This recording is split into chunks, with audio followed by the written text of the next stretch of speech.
En ce qui concerne les possibilités de production, c'est à peu près la même chose que les possibilités de consommation, seulement, comme je l'ai dit, on parle plus du consommateur, mais du producteur. Ok. Alors, un peu mal fait, hop, voilà. Hop, hop, hop.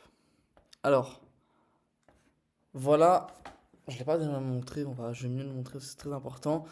Pour la production, une chose qui va changer, c'est que ça va plus être une droite, mais une courbe. Hop.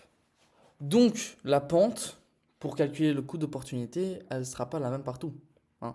Ici, la pente, elle est beaucoup plus droite, elle est beaucoup plus verticale, j'allais confondre horizontale et verticale, elle est beaucoup plus verticale que la pente ici, hein. On est d'accord? Pour calculer la pente, imaginons ce point, on prend la dérivée, et comme vous le savez, la dérivée, elle nous donne la tangente en ce point. La tangente sur ce point, c'est cette droite-là. Pourquoi ici, imaginons en ce point ici, la tangente elle sera beaucoup plus verticale que la tangente en ce point-ci. Si maintenant je décide de renoncer à un peu de bien A, je vais gagner beaucoup plus de bien B à produire. Cependant ici, si je renonce un peu du bien A, ici comme la même, je vais gagner un peu moins de bien B. Ok. C'est pour ça qu'en fait, en chaque point, la pente, elle est différente. Ok. Imagine, la pente ici, elle sera vraiment très, voilà, très, très horizontale, parce que si maintenant je renonce un peu de bien B, je gagne beaucoup de bien A en plus. Vous voyez?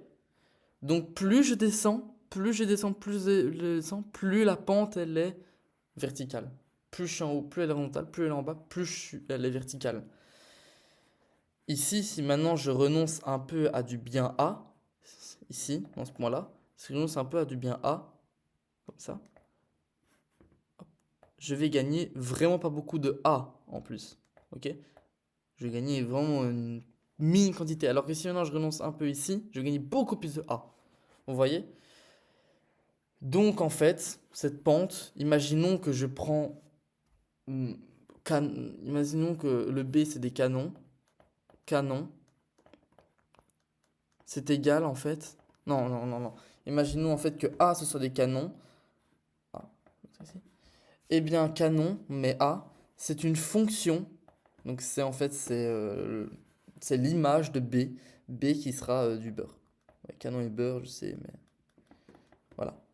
C'est pour ça que on va calculer la pente en fonction de A et de B dans un sens. En fait, ça va être beaucoup plus simple de calculer la pente en un sens que dans les deux sens, ok?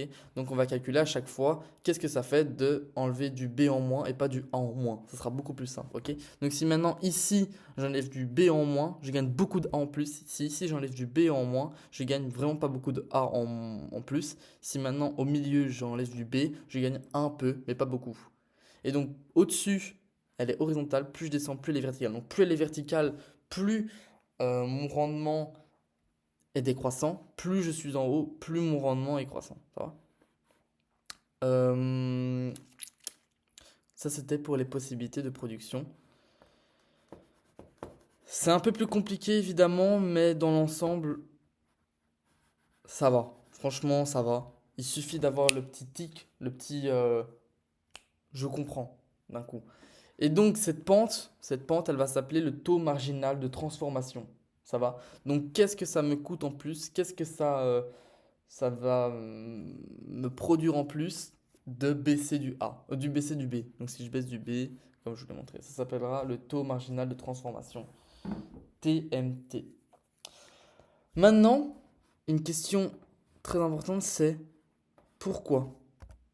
Pourquoi la demande et la production est décroissante? Pourquoi la pente là, la pente de A en fonction de B pour la production, hein, donc pourquoi ma pente elle est verticale, elle va de plus en plus, elle est horizontale, elle va de plus en plus. Donc comme je vous l'ai montré, je vous remonte là ici, elle était comme ça au début et de plus je descends, plus elle est comme ça, puis comme ça. Pourquoi elle décroît? Pourquoi elle décroît et pourquoi ma demande aussi elle décroît, hein? Et bien en fait c'est très simple. La demande elle décroît. Imaginons que vous ayez ici des tomates. Donc tomate ici tomate et on a le prix. Ici on a le prix. Plus le prix est élevé, évidemment, moins des gens vont consommer de tomates. Donc là, si le prix il est au max 10 euros, on va consommer une tomate. Hein, donc, s- plus le prix est haut, moins de quantités sont vendues, moins il y a de quantité demandée. En fait, ça, c'est la quantité demandée pour ce prix-là. Évidemment, si le prix il est à 1 euro, on aura beaucoup plus de quantité demandée. Hein. Ok? On aura beaucoup plus de quantité demandée des primes. Voilà. Alors, pourquoi c'est décroissant? Pourquoi c'est pas tout le temps comme ça? Pourquoi la demande n'est pas tout le temps comme ça? Eh bien, c'est parce que ma première tomate, imaginons que j'ai vraiment envie de tomate, ma première tomate, je serais prêt à la payer très cher. C'est comme, imaginons que vous êtes dans le désert, une bouteille d'eau, vous seriez prêt à la payer très cher. Vous avez tellement soif. Après votre première bouteille d'eau, vous êtes prêt à payer un peu moins cher, vous avez un peu moins soif. Après votre troisième bouteille d'eau, vous serez prêt à payer moins cher parce que vous aurez plus soif. Votre quatrième bouteille d'eau, vous serez prêt à la payer vraiment si elle est très basse parce que vous aurez plus soif du tout. Vous voyez? Donc, plus je consomme de tomates, plus je consomme de tomates, moins j'ai envie de tomates. Voilà pourquoi ça décroît. Voilà tout simplement pourquoi ça décroît pour la demande. C'est le rendement décroissant. Hop là, ça je supprime. Ça c'était pour la demande. Ensuite, pourquoi, en ce qui concerne l'offre, c'est la même chose? Pourquoi en ce qui concerne, enfin l'offre, pour le producteur, pourquoi ça décroît? Eh bien, c'est à cause des rendements décroissants aussi.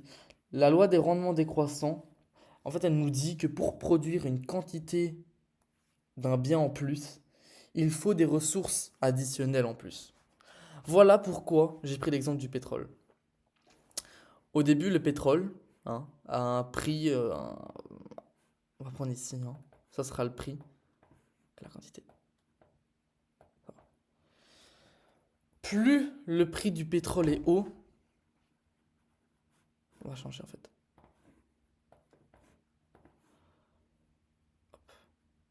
Donc plus le prix du pétrole est haut, moins il y a de quantité. Évidemment, moins il y a de quantité. C'est- En fait, c'est simple parce que imaginons que quand le prix est très bas, quand le prix est très bas, hein, le prix est très bas, le prix est très haut en fait, le prix est très haut, le prix est très bas, il y a beaucoup de quantités qui vont être produites. Pourquoi? Tout simplement parce que on aura besoin de moins de.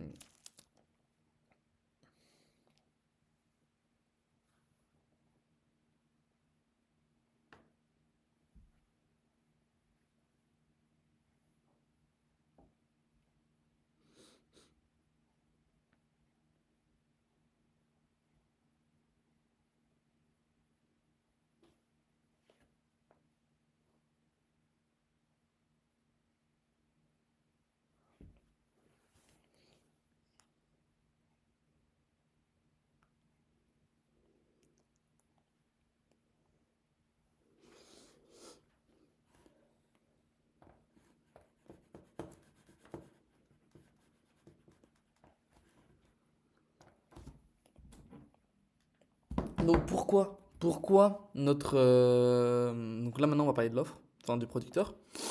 Pourquoi lui aussi c'est décroissant? Eh bien on va prendre l'exemple du pétrole. Imaginez que avant on avait moins de quantité demandée que maintenant. Imaginons dans les années 1900, la quantité elle était moindre que maintenant parce que on consomme de plus en plus. On a de plus en plus de besoin de pétrole. Pour la première, avant, du pétrole, on le trouvait très facilement en Arabie Saoudite et tout. On prenait une cuillère, on la mettait dans le sol, on trouvait du pétrole directement. C'est-à-dire que le prix n'était pas très cher parce que le coût de production, en fait, ce qu'on avait besoin pour sortir ce pétrole au tout début, il n'était pas cher. Ok? Donc, pour un prix pas cher, ici c'est le prix, la quantité. Pour un prix pas cher, avant, on avait beaucoup de quantité. Cependant, plus on consomme, plus on consomme, plus on consomme, plus on consomme, plus le prix devient cher. Hein, c'est logique. Plus on consomme, moins on a. Pourquoi? Parce qu'on a à chaque fois besoin de plus en plus de coûts de production. Avant, c'était une cuillère. Après, plus on a de consommateurs, après, on va devoir aller chercher dans les mines. Ça va être un peu plus compliqué, donc le prix du charbon va augmenter. Après, on va devoir aller dans la mer. dans la mer, les coûts de production vont vraiment augmenter parce que là, on n'aura plus besoin d'une cuillère, on aura besoin de sous-marins, de gros outils en fait. Donc plus la quantité augmente, plus le prix devient cher. Et en fait, le prix il est ici du coup et la quantité il est ici. Plus il est cher, moins on a de quantité. Hmm. C'est un peu difficile de représenter sur un graphique comme ça, mais vous avez compris l'idée en fait. Ça va? Plus. On peut faire l'exemple avec une vache, hein, pour du lait. Imaginons on veut produire plus de beurre. On produit plus de beurre, et ben pour produire plus de beurre, il faut plus de vaches. Il faut donc plus de terrain pour que les vaches puissent brouter. Ensuite, avec plus de terrain, on doit recourir à plus de détain, on doit recourir à du détain moins propice pour faire pousser de l'herbe à brouter. Et ensuite, pour doubler la production de lait, il faut donc plus que doubler les surfaces d'herbe à brouter. Ça veut dire qu'en fait, plus on veut produire un bien, plus ça va être cher. Et donc c'est pour ça que c'est décroissant. Voilà. Bon, c'est un peu plus difficile à chaque fois pour le producteur, mais vous avez compris l'idée. Alors le déplacement, ça va être très simple, ça on va finir sur ça en fait. Le déplacement des choix économiques, c'est imaginons votre demande. Imaginons trois groupes de demandes. Ça, notre demande, elle a baissé. Là, elle a augmenté. Notre budget, il a augmenté. Ça, c'est la contrainte budgétaire, hein. Pourquoi notre contrainte, quand elle va vers la gauche, elle baisse? Parce qu'on, imaginons que notre mère nous a enlevé 5 euros du budget. Notre budget a baissé. Donc maintenant, on peut plus que consommer un ticket de cinéma et 5 hamburgers, imaginons. Là, notre maman nous a donné 5 euros en plus, du coup, on peut consommer plus d'hamburgers et plus de tickets de cinéma. Et ça va être la même chose, hein, pour le producteur. Là, c'est quand ça baisse. Imaginons que le coût des matières premières, hein, a augmenté. Hop, le coût des matières premières a augmenté, ça baisse.